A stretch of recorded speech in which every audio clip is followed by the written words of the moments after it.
वृंदा online study classes में एक बार फिर मैं आप सभी का स्वागत करती हूं। दोस्तों, बहुत ही बुरी खबर है कि अपडेट फॉर्म नहीं भरने वाले अभ्यर्थी टीजीटी परीक्षा से बाहर होंगे।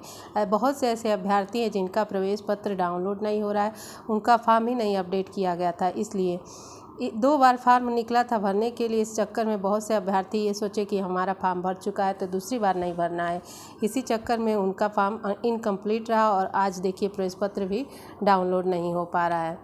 अपडेट फॉर्म नहीं भरने वाले अभ्यर्थी टीजीटी परीक्षा से बाहर। अभ्यर्थियों ने किया प्रदर्शन, नहीं निकल सका प्रवेश पत्र। उत्तर प्रदेश माध्यमिक शिक्षा सेवा चयन बोर्ड, जहां प्रशिक्षित स्नातक शिक्षक टीजीटी व प्रवक्ता संवर्ग पीजीटी के नकल विहीन परीक्षा की तैयारी में जुटा है, तो वहीं कुछ अभ्यर्थियों ने गुरुवार को प्रवेश पत्र के लिए चयन बोर्ड कार्यालय के बाहर प्रदर्शन किया। उनकी मांग थी कि वह कोरोना काल में परिवार वालों के संक्रमित हो जाने के कारण अपडेट फॉर्म नहीं भर पाए, इसलिए उनके आवेदन को अपडेट कराकर उनका भी प्रवेश पत्र निर्गत किया जाए। मामले में चयन बोर्ड के नियमों का हवाला देते हुए विचार करने से इनकार कर दिया है।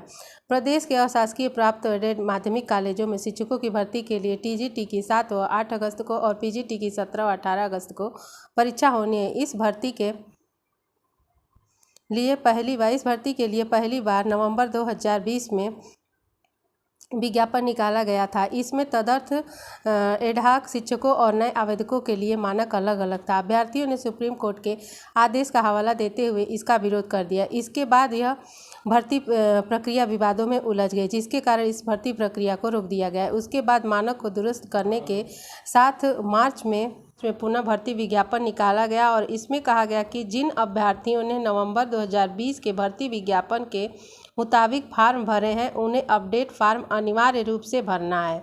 अपडेट करना था अनिवार्य रूप से। उन्हें यह राहत दी गई थी कि फीस दोबारा नहीं देनी है। गुरुवार को चयन बोर्ड कार्यालय पर प्रदर्शन करने पहुंचे अभ्यर्थियों का कहना था कि जब दोबारा भर्ती विज्ञापन निकाला गया तो कोरोना संक्रमण तेजी से फैला हुआ था। उनके घरों के कई सदस्य कोरोना संक्रमित हो गए थे, जिसके चलते परिवार होम क्वारंटीन हो गया था। इस कारण वह अपडेट फॉर्म नहीं भर पाए। ऐसे में फॉर्म अपडेट कराकर प्रवेश पत्र निर्गत कराया जाए। मामले पर उप सचिव नवल किशोर का कहना है कि बीते मार्च में दोबारा विज्ञापन निकाला गया और 20 मई तक आवेदन करने का समय दिया गया था। 12 लाख से अधिक अभ्यर्थियों ने आवेदन किया। उसी आधार पर परीक्षा की तिथि घोषित कर प्रवेश पत्र जारी कर दिया गया है। उन्हें कहा कि अपडेट फॉर्म न भरने वालों का प्रवेश पत्र निर्गत नहीं किया जाएगा। अगला न्यूज असिस्टेंट प्रोफेसर भर्ती से संबंधित कि आवेदन में 76 अभ्यर्थियों ने की थी गलती। यूपीएसएससी ने त्रुटि सुधार के लिए अभ्यर्थियों को 4 अगस्त तक का मौका दिया है। प्रयागराज उत्तर प्रदेश लोक सेवा आयोग की ओर से सीधी भर्ती के लिए मांगे गए आवेदनों में 76 अभ्यर्थियों ने गलती कर दी। हालांकि आयोग ने अभ्यर्थियों को अपने आवेदन में त्रुटि सुधार के लिए एक अन्य अवसर प्रदान किया है। अभ्यर्थी 4 अगस्त तक आवेदन में मिली गलतियों को सुधार सकते हैं। यूपीएससी ने 25 जून को सीधी भर्ती का विज्ञापन जारी किया था। इसके तहत असिस्टेंट प्रोफेसर के 128 पदों के साथ ही मुद्रण एवं लेखन सामग्री विभाग के तहत क्रमिक अधिकारी और उत्तर प्रदेश आयुष यूनानी विभाग के तहत राजकीय यूनानी महाविद्यालय में प्रोफेसर इल्मुक अदबिया के पदों पर भी भर्ती के लिए ऑनलाइन आवेदन मांगे गए थे। ऑनलाइन आवेदन शुल्क बैंक में जमा करने की अंतिम तिथि 23 जुलाई और ऑनलाइन आवेदन सबमिट किए जाने की अंतिम तिथि 26 जुलाई निर्धारित की गई थी। आयोग ने अंतिम तिथि के बाद ऑनलाइन आवेदनों का परीक्षण किया तो 76 अभ्यर्थियों के आवेदन त्रुटिपूर्ण पाए गए। आवेदनों में 4 प्रकार की गलतियां सामने आई। कुछ आवेदन में फ़ोटो इनवैलिड है तो कोई आवेदन में फ़ोटो निर्धारित आकार में नहीं है। इसके साथ ही तमाम आवेदनों में अपलोड की गई फ़ोटो पर अभ्यर्थियों के हस्ताक्षर नहीं है और कई फ़ोटो का आकार इतना छोटा है कि वे प्रिंटिंग लायक भी नहीं है। आयोग के उप सचिव पुष्कर श्रीवास्तव के अनुसार अभ्यर्थी 29 जुलाई से 4 अगस्त तक सही फ़ोटो एवं हस्ताक्षर पुनः अपलोड कर सकते हैं।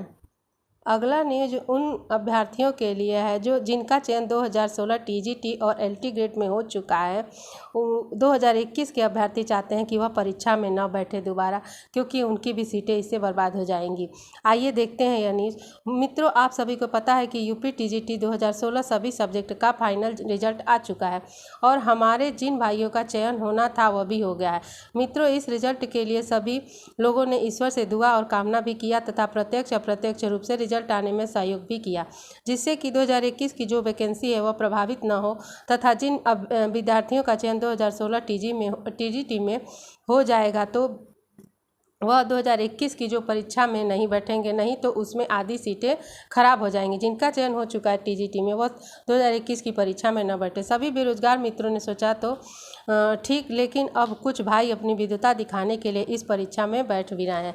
तो बहुत से ऐसे अभ्यर्थी हैं जो परीक्षा देने के लिए भी पुनः तैयार हो गए हैं।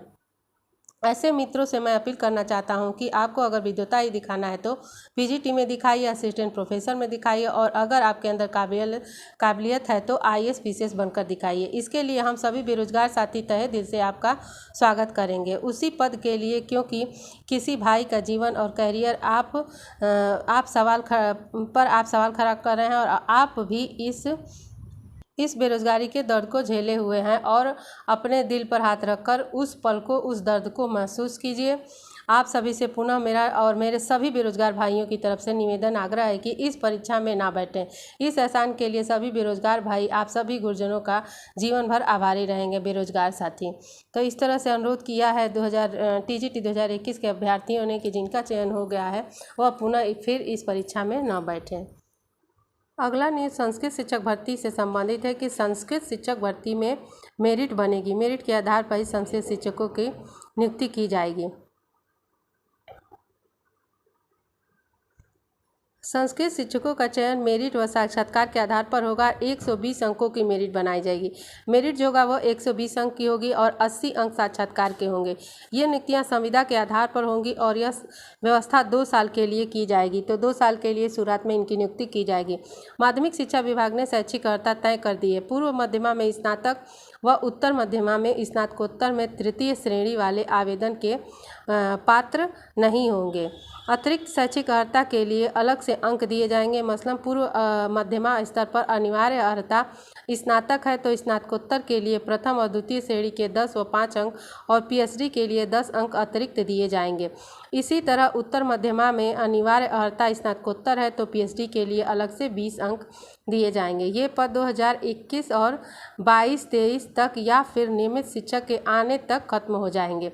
इन शिक्षकों का अधिकतम 10 दिन का आकस्मिक अवकाश देय होगा। पूर्व मध्यमा के शिक्षकों को 12,000 और उत्तर मध्यमा के स्तर पर 15,000 रुपया मानदेय दिया जाएगा। तो देखिए, कक्षा 9 और 10 के है जो ये पूर्व मध्यमा, इसमें हाई स्कूल का प्रथम जो पाया होगा उसको 10 अंक, द्वितीय का 5 और तृतीय श्रेणी के लिए 2 अंक है। इंटर के लिए प्रथम में 20 अंक, द्वितीय में 10 अंक और तृतीय में 5 अंक।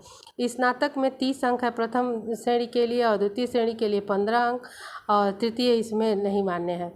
स्नातक में प्रशिक्षण के सिद्धांत और व्यवहार अंक के आधार पर प्रथम और द्वितीय 36 अंक, द्वितीय और प्रथम यहाँ 20 और द्वितीय और द्वितीय के लिए यहाँ 16 अंक निर्धारित है। ऐसे ही उत्तर मध्यमा में भी है 11 से 12 के लिए, जिनमें होगा हाई स्कूल के लिए 10 अंक और हाई स्कूल में जो प्रथम श्रेणी 10 और द्वितीय 5 और तृतीय 2, इंटरमीडिएट में 16 प्रथम में और द्वितीय में 8 और तृतीय में 4, स्नातक में 20 प्रथम श्रेणी के लिए, द्वितीय श्रेणी के लिए 10 और तृतीय श्रेणी के लिए 5 और स्नातकोत्तर में प्रथम में 24 अंक और द्वितीय में 12 अंक और लेकिन तृतीय अंक इसमें मान्यता नहीं है जो तृतीय श्रेणी में स्नातकोत्तर पास किए होंगे।